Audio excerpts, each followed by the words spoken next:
Training series में ही आगे कुछ और एग्जांपल देख लेते हैं हैमर और शूटिंग स्टार का। तो देखिए आपके सामने एक और शूटिंग स्टार का एग्जांपल दिख रहा है। देखिए यहाँ पे एक शूटिंग स्टार एक अप ट्रेंडिंग मूव के बाद बना, यहाँ पे उसके बाद एक रेड कैंडल बना और उसके नीचे प्राइस गया और हमारा सेलिंग एक्टिवेट हुआ और उसके बाद अच्छा मूवमेंट नीचे की तरफ मिला जो आपको दिखाई दे रहा है। यहाँ पे एक अच्छा स्ट्रेट मूव नीचे की तरफ मिला।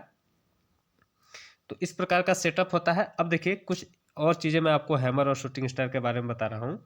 पहली बात तो ये कि आपको स्टॉप लॉस जब भी रखना है तो अभी मैं जो बता रहा हूँ इसके अकॉर्डिंग आपको हैमर या शूटिंग स्टार का जो भी लो या हाई है, यानी कि इन केस की हैमर है तो यहाँ पे देखिए एक हैमर है, इसका लो का स्टॉप लॉस।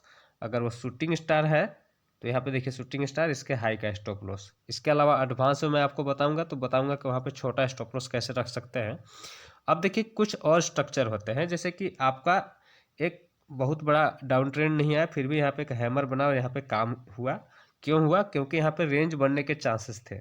तो जब भी मार्केट में रेंज बनने का चांस हो, अब वो कैसे पता चलेगा? पहले कोई एक सपोर्ट ले लिया हो, सपोर्ट रेजिस्टेंस का वीडियो मैंने आपको बनाया हुआ है, देख लीजिएगा उसको। तो अगर पहले एक सपोर्ट ले लिया हो, उसी एरिया में वापस में हैमर या फिर रेजिस्टेंस ले लिया हो, मान लीजिए यहाँ पे एक रेजिस्टेंस ले लिया हो, यहाँ पे अगर शूटिंग स्टार देखने के लिए मिले तो उस पर छोटा ट्रेड लेना चाहिए। इस पर कैसे ट्रेड लेना चाहिए इसको भी थोड़ा सा समझिए। मान लीजिए कि यहाँ पे देखिए एक छोटा सा डाउन ट्रेंडिंग मूव के बाद यहाँ पे एक आपको हैमर कैंडल देखने के लिए मिला। अब इसमें क्या करना है आपको कि जैसे ही हैमर कैंडल के हाई को ब्रेक करता है, मैंने आपको बताया है कि इसको आपको छोटे रिस्क रिवार्ड के हिसाब से, और इसमें आपको छोटे रिस्क और रिवार्ड मिलेंगे और इसके अलावा इसकी एक्यूरेसी थोड़ा सा कम मिलेगी। लेकिन देखिए अगर कोई रेंज बनाने की कोशिश हो रही है तो यहाँ पे हैमर काम करेगा और ऊपर की तरफ जाएगा, नहीं करेगा तो नीचे जाएगा, स्टॉप लॉस लेंगे, एग्जिट कर जाएंगे। लेकिन यहाँ पे एक ट्रेड सेटअप होता है, सेम टाइप से शूटिंग स्टार के लिए भी कहीं पे दिखेगा। अब देखिए यहाँ पे भी देखिए रेंज बनाया, बार बार यहाँ भी हैमर बना, फिर ऊपर निकल गया, फिर से यहाँ पे देखिए इस टाइप डोजी टाइप का कैंडल बनाया, ऊपर निकल गया। तो अगर रेंज बनाने का चांसेस हो तो सपोर्ट पे बाय और रेजिस्टेंस पे सेल करने के लिए हैमर कैंडल या फिर और बुलिश के रिवर्सल के कैंडल स्टिक में आपको बताऊंगा, तो वो सब बहुत काम करते हैं। तो सबका एक जो मिक्सअप वीडियो होगा उसमें मैं आपको सब कुछ एक्सप्लेन करूंगा। और हैमर कैंडल का एग्जाम्पल देखते हैं। तो यहाँ पे देखिए एक डाउन ट्रेंडिंग मूव के बाद यहाँ पे एक हैमर कैंडल देखने के लिए मिला, नेक्स्ट कैंडल बुलिश हुआ, बुलिश के ऊपर ट्रेड बनता है और ऊपर में देखिए शानदार मूवमेंट आया। उसके बाद ये देखिए ट्रेलिंग स्टॉप लॉस का यूज करके लगभग यहाँ पे एग्जिट इसमें आया है।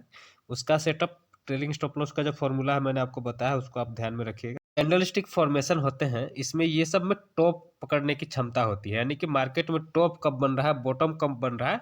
तो आप बोलते हैं ना कि टॉप पे बाय करना है, तो टॉप या बॉटम के आसपास में बाय करने के लिए या फिर सेल करने के लिए काफ़ी अच्छा सेटअप होता है कैंडलस्टिक में। जैसे देखिए यहाँ पे एक अप ट्रेंड आ रहा था, उसके बाद यहाँ पे देखिए एक बेयरिश एनगल्फिंग पैटर्न बना, उसके बाद देखिए एक नीचे की तरफ फॉल आया, उसके बाद देखिए फिर ट्रेंड कंटिन्यू हो गया। तो इसमें ट्रेलिंग स्टॉप लॉस का यूज करके हम छोटा मोटा प्रॉफिट लेके निकल जाएंगे।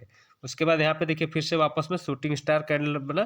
देखिए पूरा आपको हमेशा कॉपी बुक नहीं मिलेगा, आपको थोड़ा सा उसमें समझना भी पड़ेगा, साइकोलॉजी के समझना पड़ेगा कि यहाँ पे क्या हुआ कि बायर सेलर्स लड़ाई किए, उसके बाद सेलर्स थोड़ा सा एक्टिव हुए और नीचे आया, उसके बाद फिर थोड़ा सा सेलिंग आया। उसके बाद यहाँ पे देखिए एक वापस में आपको यहाँ पे एक ये आप शूटिंग स्टार नहीं, ये एक डोजी कैंडल है, क्योंकि देखिए डोजी कैंडल के बारे में भी मैं बताऊंगा आने वाले वीडियो में। तो डोजी कैंडल, उसके नीचे एक रेड कैंडल बना, तो ये लगभग आपका इवनिंग स्टार फॉर्मेशन हो गया। उसके बाद देखिए प्राइस में नीचे की तरफ मूवमेंट आया और इसमें ट्रेलिंग स्टॉप लॉस काफ़ी नीचे हिट हुआ, तो इसमें काफ़ी अच्छा प्रॉफिट हुआ। तो किसी में इस टाइप का पुल बैक ट्रेड मिलेगा और किसी में आपको एक पूरा ट्रेंड भी मिलेगा। तो इस चीज़ को भी आपको समझना जरूरी है।